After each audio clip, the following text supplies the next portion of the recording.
It's still happy hour with John Gaskins. This round's on me. And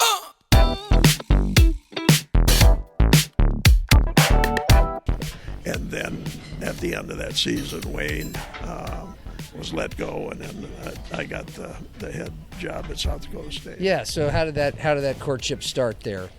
This was because it was Wayne Hensel was his name. Yep. Wayne Hensel.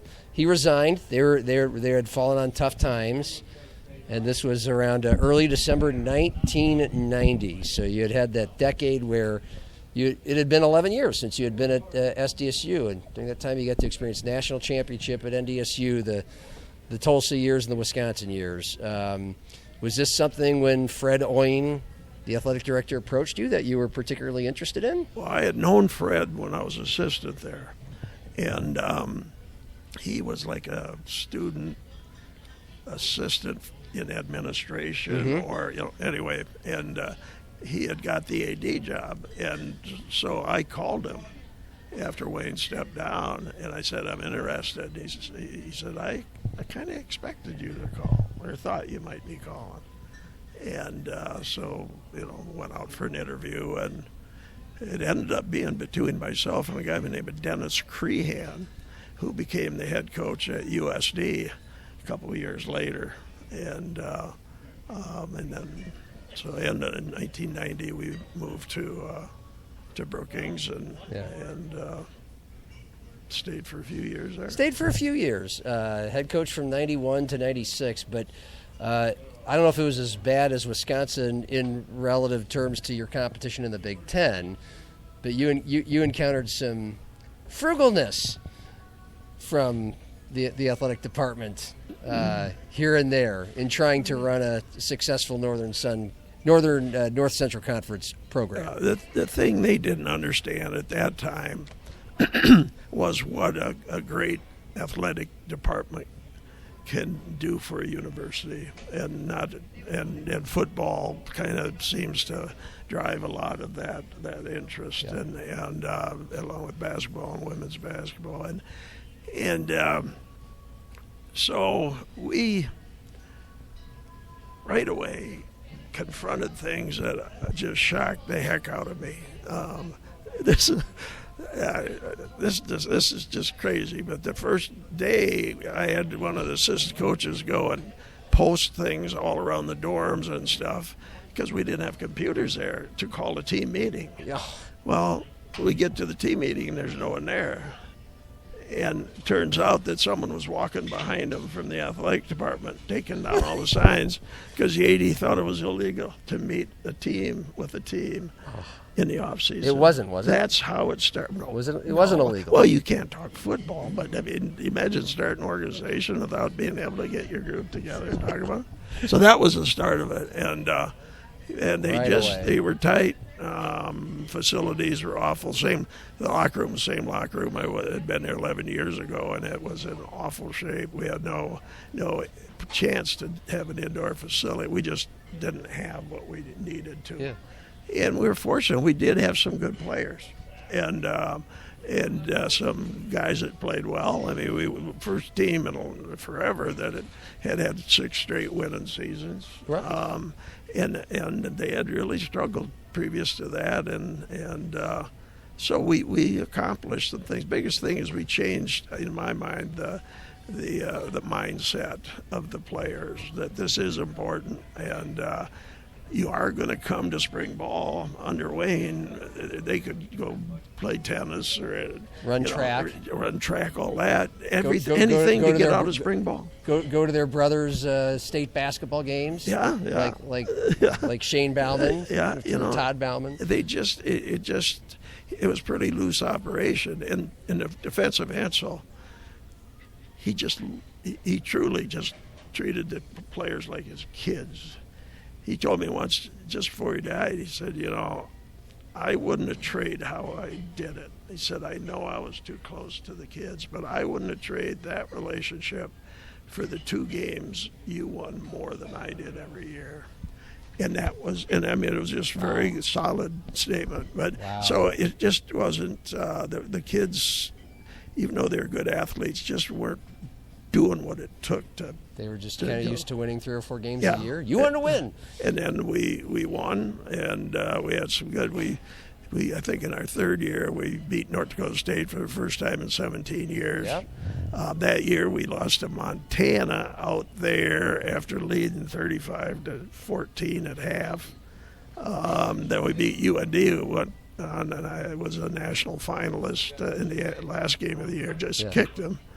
And so and we had good players. We really did, and good kids. I call them kids, but they're good players. And we had 5 guys from our time there that end up in pro football. So that we did have good players. Yeah, 6 years, you won 6 or 7 games each and every year, winning record. Correct me if I'm wrong, every year, which again they were not used to up there.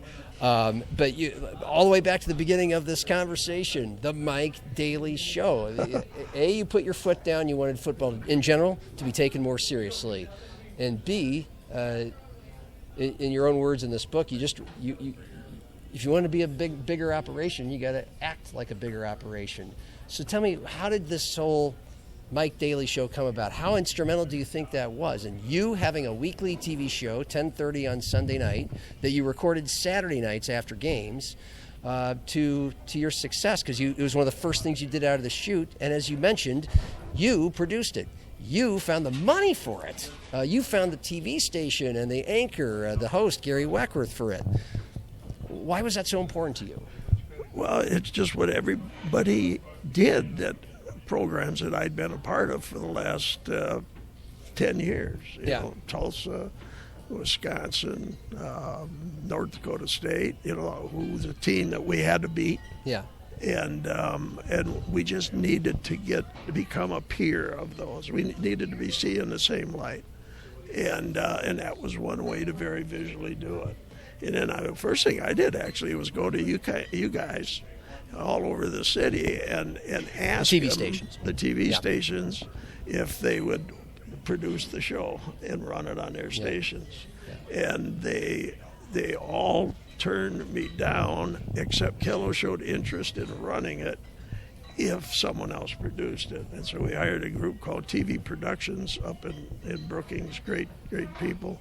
And they were the people that could produce it, and I hired Weckworth as the mount. Gary had been a TV sports guy, the Kello TV sports guy, for 8 years in Sioux Falls, so he's very popular. He had just gotten out of doing that.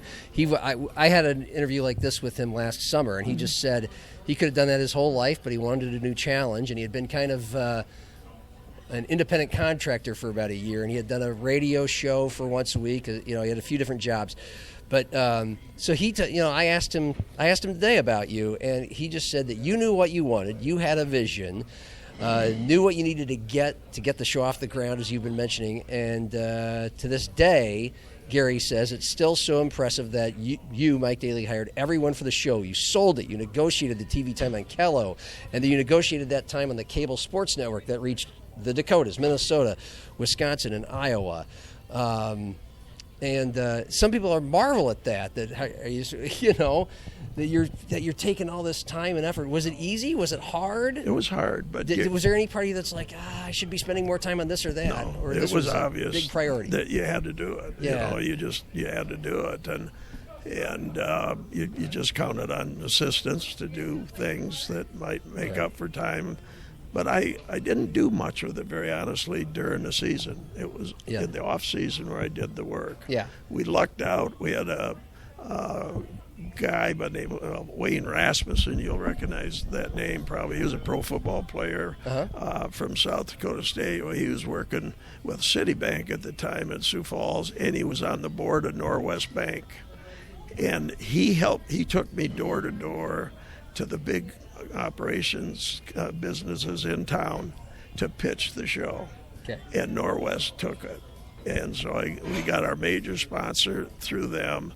Once we got that, then it all fell into place from the standpoint of getting the money to do it. You could probably tell other potential sponsors, hey, Norwest Bank's sponsoring us. This is a legit thing. And so Gary has told me to ask you, how many times would you have to start and stop segments in the early years when taping the show? And I guess along the same lines, if doing the TV show is harder than coaching. Well, one thing, I was kind of a perfectionist. So, it was a tape show, and then we drove it down to Sioux Falls that night and dropped it off at Killow. But we wanted to do it right, and we were willing to just stay there until we got it right. Yeah. If I was mumbling or just saying something stupid, or the lights went out or whatever, we just stopped and started again. We just weren't going to put out. We're going to put out the best possible product as we could. So there was and you're living in the moment, thinking this has to be a good TV show. You're not thinking I'm the freaking head coach. I got a million things to do. We just had a game. There's recruits in town, but this was like top priority because you knew what it could do. I'm guessing for recruiting, right? You bet. Yeah. And Did you have it's fun all doing it? recruiting. It's all recruiting, Yeah. and also interest from fan interest. Yeah.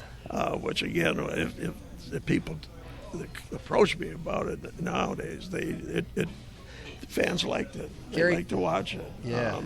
We did fun. We tried to make it fun. We always opened it with someone saying, "Stay tuned for the Mike Daly Show," and then they do something, then it come on. And I mean, we had Bill Murray do it.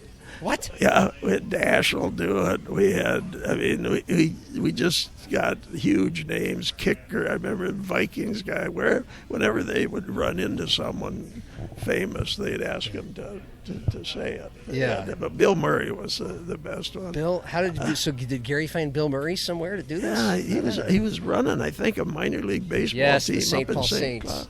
St. Paul. Yeah. Yep. And they ran into each other associated with that. But Gary was a huge part of making the show, one that some people would want to watch. He wanted me to ask you how the ratings were. Oh, shoot. We controlled the time slot. I bet you did. Yeah, who was that? Yeah. Rosie O'Donnell or someone we kicked, I remember. So somebody, Sunday night, 10:35. Oh, man. Yeah. And so did you immediately start getting feedback? Like we saw the show, like you could start to feel the wave come in? We did. Like you sensed the difference that was making for the program? Yeah, we did get some real good feedback from it. I mean, obviously we got better at it. I look at some of the early shows and I don't like it. Yeah. But as the years went on, I think we had a pretty good product. Okay. And you had your recruits from all over the region that said they saw the show? They would see it because you'd make sure they saw it. Yeah. And like I said, it ran between the Jim Wacker show at Minnesota and the Lou Holt show at Notre Dame. We were in the middle of that. So it went boom, boom, boom, half hour, wow. on Midwest Sports Channel. That is something. And so, yeah, it was good. It was good for the program. And John kept it going for 1 or 2 years. That just wasn't him, Right. Priorities different, and totally understood. It's interesting because I think in his later years, and certainly now in his retirement, he's become pretty good at this now too. Shoot. But I can't have a conversation with you without asking about Adam Vinatieri. You bet. Since he was there, I mean, I think the first game as head coach, Adam Vinatieri kicked a game-winning field goal for you guys against UNK. Yeah, Kearney. Yeah, Nebraska exactly Kearney. right. Well, first of all, just going back, he was an athlete. Quote athlete in high school. He's a wrestler. He's a good golfer. He played quarterback. So he wasn't just a kicker or punter. And we recruited. He didn't get recruited by any Division I schools. And really, from my experience in Division I really believed that the kicking game was really important. Yeah. And when you only had 38 scholarship, it was tough to put much money into a kicker or punter. But with him, he kicked and punted. Okay. So we could give him more because he was covering 2 positions. And so we gave him a big enough scholarship, and it was the biggest, no question, it is the biggest that any kicker in our league had. Yeah. And so we got him. Yeah. And when we got him, John, we knew that we had a chance of losing him to Army. and Army, not the Army, Football. Football. Because he was waiting to see if he got the appointment or not. And we discussed it. He said, if I get that, I'm going to go. I said, we'll take the risk. I said, but if you do go, we will take you back if you don't like it.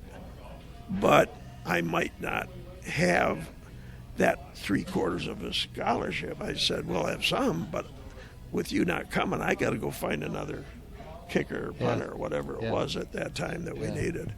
And he understood, and then in the middle of the summer got a call from him and said, you still want me? And I said, sure. And he came back, and then it went from there. Has Jim Heinitz ever told you the story about him recruiting you, Adam? Yeah. He told us last summer, Jim did, about how Adam came in an hour or two late, didn't seem too interested in Augustana, and Jim cut the conversation short. He's just like, I don't think you want to come here. I don't think this. Let's just both go our separate ways. So either he had sights on the Army, or he already knew he wanted to play for you at SDSU or whatnot. But yeah, I don't know what went on there. All I know is we offered him a scholarship. He came, ended up at our place, and is going in the Hall of Fame in a month. He did okay. Well, he was. Is it true that he wasn't that great of a kicker, or was he at SDSU? Well, he was a little up and down. Yeah. He was a better punter than kicker. That's what I've heard. Statistically, and he just pounded it. You could just hear it. And he was more inconsistent on the kicking game, on the kick stuff, and to the point, and this that I benched him at one time. He'd missed 3 or 4 extra points and field goals in a row, and I benched him and had an audition of the team and see who had kicked before, and 4 or 5 had, and they came and ended up going with a defensive lineman, I think it was, off of Jim Remy's his name, from Laverne. Defensive lineman. Yeah, and he square toe. Yeah. And he came in, of course, missed the first 3, and then we put Vinny back in, and then how he didn't miss many after that. Oh yeah. Yeah. Yeah. Okay. Probably still is. Wow. Yeah. Was there any part? But you couldn't. You felt like you had no choice. He was struggling enough. You had to. Just give someone else a chance. Give him a breather. He still punted. Yeah. Okay. So, yeah, any competitor like he is doesn't like to not do his deal. Yeah. So you, after 6 years at the helm, it's several 6 and 7 win seasons, very successful run, and you're still in your late 40s, I think, and you just decided 6 years as a head coach was enough, 26 years as a coach was enough, and why? Because you probably had a good 20 years left in you. I did. I never wasn't enamored by the profession as much as some people are, and that's not a negative statement about other people. I always liked to fish and hunt and enjoy life and do other stuff. And then when we had our son, and it's some of what I went through as a young kid not having a dad, he needed a dad. I was raising everybody's kids but my own, and so I just said, I think let's just shut her down and get into something that's a little more sane, something I can spend more time with my family with. Best decision I've ever made. I never look back at it. The fact that people ask me about the administration and that, I always say that, having the administration the way they were and their lack of really interest in getting real good, raising the money, doing whatever it took to get to the same level of goals that I had, made my decision easier. Yeah. If they are giving us everything and try and give us as much as possible, and I saw that things could get out of the 7-4 to 9-2, it wasn't there after 6 years. You felt like it had maxed out. You did all you could do. Yeah. And I had a great booster at this time, and you'll love the name, Dana Dykehouse. He was when I was an assistant defensive coordinator in the 70s, he played there. So I was his coach in college, and he immediately became one of my bigger boosters in the region. And people don't know it, but we, in 92 or 93 it was, just before he moved banks, we had developed plans for the indoor facility that went all the way to the legislature or the Board of Regents, whatever it went to. It went to Pierre, and to see if we could get it. And we didn't want, we were going to raise the money, not ask for money, but they ended up putting up the Fishback Fine Arts Center instead. That was the decision that they made. Yeah. And that forever set us back. I'll never think of that the same whenever I drive by it now. Yeah. And that's a great thing, too. Yeah. But that's what we, had we got that, then we could show recruits, okay, steps are going on. So instead you went and got the trailers.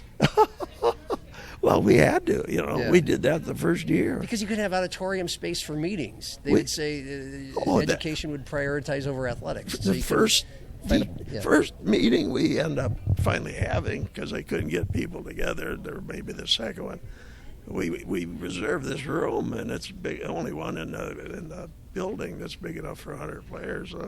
So we get there, and there's about 15 people in there with the exercise physiology teacher. And I said, we've got this. He said, no. He said, if a professor wants a classroom and it's being reserved by a coach, we get it. Oh, so we model out and so were the trailers your idea? So then we said, okay, that's it. We're not going to do this. So then first year we got one trailer, second year 2 trailers, and they saved us because we could have our meetings when we wanted, no distractions, no people taking it over right there. It actually was perfect as you walk out the door of the locker room and into it, and so it served its purpose. It really smelled bad after the 15th year of John using it, and so that building came at the right time. The day. So what have you made of? Because you were making this effort way back in the 90s and you did all you could to turn this into a serious program, win some games, be taken seriously, but you didn't get some of the things you wanted, like an indoor practice facility. But eventually it all came. The support came, the money came. The indoor facility came, and of course, under your successor, under John, who was your defensive coordinator, we've seen what South Dakota State football has become. And I think, correct me if I'm wrong, you've been living around here the whole time, have you? Yeah, we moved from Brookings to here. Yeah. What have you made of all that? That all these things that you wanted and wanted to have as a coach came to life. It took a long time, obviously. He had several years like yours until they really got it rolling. Yeah, the first couple of years, like it happens to a lot of people, they struggled a little bit, but once they found their footing, they obviously have done very well. The key for them, and this was to John's credit too, he was able to continue to develop that relationship with Dana Dykehouse, First Premier, and others, big boosters did a good job with that. And he pushed, everybody wanted a new stadium. And John said, that doesn't help us win. What helps us win is 2 things: a facility to recruit on as far as the locker room, training room, meeting room, complex, and an indoor facility. Yeah. The last thing we need is a new stadium. Now, granted, it's great for the fans and all that, but to win, build it and they will come. Well, if we win, we'll be able to get that, and then it'll, and so the first thing that happened was the Dykehouse Center was put up, and a lot of people put money into that. Sanford, I was working for them at that time. We did, a lot of people did, and Dana obviously, and then the indoor facility again supported by Sanford and Dana's group, Denny Sanford. And I always say Sanford, but Sanford Health and Denny Sanford are 2 different things.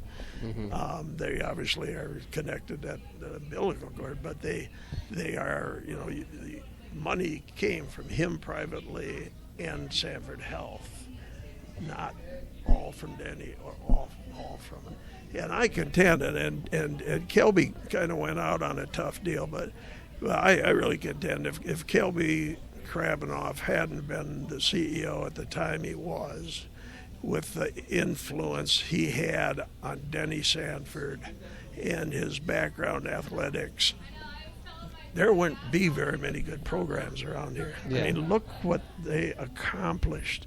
I mean, everything took off from high school football. I mean, Sioux Falls high school football wasn't very good. And all of a sudden you start getting facilities and that kind of stuff. The universities all of a sudden were able to put up some facilities that could compete against someone. And without that infusion of funds, I don't think a lot of this would have happened. What did you do for Sanford once you got out of coaching? It was great. I worked for Mike Begeman, who you know. Yeah. And I was in public relations, and what I did is go to all of the smaller towns around the region and represented Sanford. I put together a council in each one that we would get together once every 3 months and talk about what was happening there, and it was great. It was Yeah. a great So did you play somewhat of a part in trying to help raise the funds that you did? Well, you know, kind of as a spokesman for both Sanford and SDSU? I was in a good position to hook people up, you know. I remember the meeting with Justin Sell and Kevin Lampe was the first discussion that they had. We met at Perkins up north of town, and Kevin represented Sanford, and Justin obviously represented South Dakota State, and that was the first time the two had met.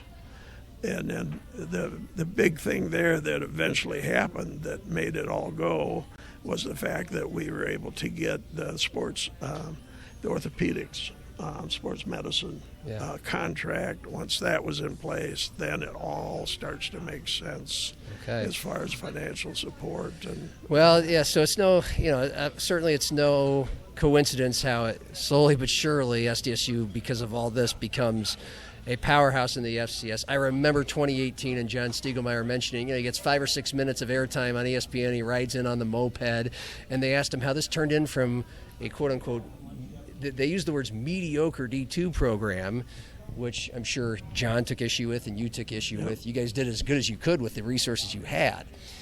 Into a national powerhouse in Division I, and he was quite honest about it. He said it took a special group of several people, including donors. Money has to be a part of this as well. And then you fast forward to 2022 in Frisco, Texas, and I think there's a picture or two in the book of you and John on the field. You were there. That was cool. What did it mean? What did it mean to you to watch them win that national championship? It just was so special. And the neat thing about John, there's a lot of neat things about John, but he took care of former people associated with the program. And probably the last 5 or 6 years, for example, he'd ask me to come up in fall camp and sit in on all the different position coach meetings, and then he and I would go to lunch and debrief on how it went, what could be doing better, blah blah blah. And I did that for about 5 years, and he always would get me away games. He'd get me a sideline pass, and he took care of me all the time. So he really kept me close to the program, as he did a lot of other people too, and that made a big impact on me.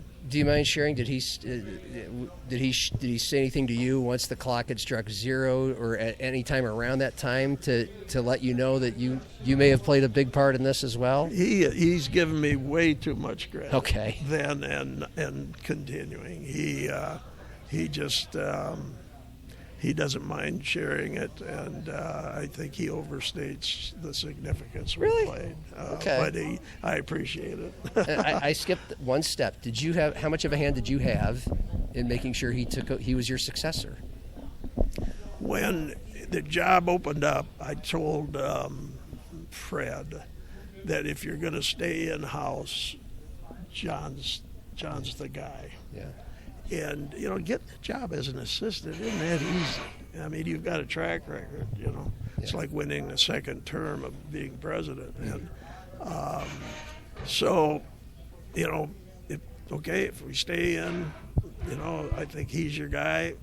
But I know you'll look all around, and, you know, it's not like we were conference championships year, where it's a no-brainer. Yeah, right. But he did the right thing. He checked different people, and I think everybody would agree. Fred made the right decision and hired the right guy. Hey, we're about to land the plane. I did ask John about you today, and he said he just made sure to know that you were very, very detailed. Great football mind. John said you taught most of his football knowledge. Most of his football knowledge, because there's the late 70s when he first became a coach, and you took him under your wing, and then of course the 90s he was your DC. You were all business in the office, and after recruiting, you would host a recruiting party where you would give out mock awards. So that was fun. I got to see a different side of you. We tried to have a little fun. I was serious, maybe too serious sometimes. Yeah. It was very intense, and whether that is a style of coaching everybody likes or not, that's what worked for me. You got to be what you are, and John had to be what he was, and that's okay, you know. But yeah, we had a little fun. We went hunting out at his place. Kyle, that was fun. They had just a whole bunch of land, and we'd go out pheasant hunting after the season was over. And he had about 10 nephews and nieces, and they'd walk the fields, and then our coaching staff would just sit at the end and post, you know, and then shoot them up. And that's Trent Bulkey, the guy at the GM guy from the Niners, from the Niners in Jacksonville. He and I would road hunt after practice on Friday on every home game. We would and Trent still says, he says, with about 20 minutes left in practice, I'd look over and you were checking your watch. You know, so you know, you have to have some fun, but it's a serious job. But you never looked back, and you know, and your son was how old when you stepped down from SDSU? He was here. That was 96. He was born in 88 in Madison, so 8 years old. Okay, and so you basically got to. You wanted to see your son grow up, and and it worked because he's the greatest kid in the world. He's not a kid anymore. He's the CEO of a hospital, right? He's been a CEO of a hospital now. He's 35. He's been a CEO of a hospital for 12 years already. Okay. Out in Oregon, out in Montana, and then now in Tomah, Wisconsin. And I do want you to tell a story of how a Minnesota Vikings game saved his life. You're threading everything through it. Yeah. We had a great relationship with this Trent Baalke, GM of 49ers, and they were playing the Vikings, and we had gone out to San Francisco to see games, and we had a good relationship going. And anyway, they were playing the Vikings up in Minneapolis, and Derek, our son, had started getting sick at the end of being at home in the summer, before going back to Iowa, where he was getting his master's degree in healthcare administration. And so we met actually at Albert Lee, and we know he had been getting tests and stuff, but we were shocked to see what he looked like. And we got to Minneapolis, and we always, and in this time, we had dinner with Jed York, the owner, Trent, a bunch of the big wigs, you know. And about halfway through it, Derek said, I got to go to bed. And he loved that stuff. He just ate it up. So long story short, after the game, I remember calling or texting Trent, saying, we can't say goodbye. We got to go. We're kidnapping Derek, and we're taking him back to Sioux Falls. And took him back. It took 5 days for them to find out what it was. He had developed a strep infection that had gone to his heart, and it had eaten away his aortic valve. And they were going to, this was a Saturday, they figured it out, and on Saturday, and the cardiologist that first looked at him said, "Yeah, we'll set up surgery for Monday." The surgeon came in and said, "Call in the troops. We're going," and did it 5 hours later, 6 hours later, after a short night's sleep. They did it about 6 in the morning, and he went through it. Unfortunately, the infection had gone to his eyes, gone to other organs, and his liver and kidney were kind of shutting down, and it was pretty bleak at one time. But the neat thing, and it's when you have friends, I called Trent and some other people I knew in sports, and I called John, and others, and Trent had about 5 of their best players. Alex Smith, Vernon Brown, their tight end, just the great players. Willis, their best ones, and they made a tape and said, things that supported them and hang in there and get her done. And Derek listened to that, and then one time John came up. It was a Sunday afternoon when it was at his worst, and he sat with us for 2 hours and brought a football and prayed, and he got through it. And we had made a statement to Trent that if he got through it, if you get into the playoffs and Derek gets through this, we're coming. And so he got Super through Bowl. it. No, this is the playoffs. Oh, okay. And then, I'm sorry. And so we get through it. They get into the playoffs. We fly out there for the first game. They end up going to the Super Bowl, and they took us there. To the Super Bowl in New Orleans. In New Orleans. Wow. Spent the entire time in the team hotel, in their rooms, where the players would come in and relax with their families. Yeah. And we had escorts every place we went, security. It was just unbelievable. Very cool. So, now he's doing great. Good. And that's how it works. You've had an all right life. It's been okay for you. Well, it's been some ups and downs, but just everybody has them, and you get through the downs and enjoy the ups, and it's been a pretty good run. Hey, thank you so much for sharing about it with us today. You bet. Thanks for having me. This was a lot of fun. Appreciate it. Mike Daly. I failed to mention this. This is a good way to close. I was going to open with it. In the words of John Stiegelmeier, Mike Daly changed the face of South Dakota State football. Not too bad. Nope. Congratulations. I'll take that. Job well done. For video producer Cordell Wright and our friends here at the Gateway Lounge, I'm John Gaskins. Happy hour and cheers.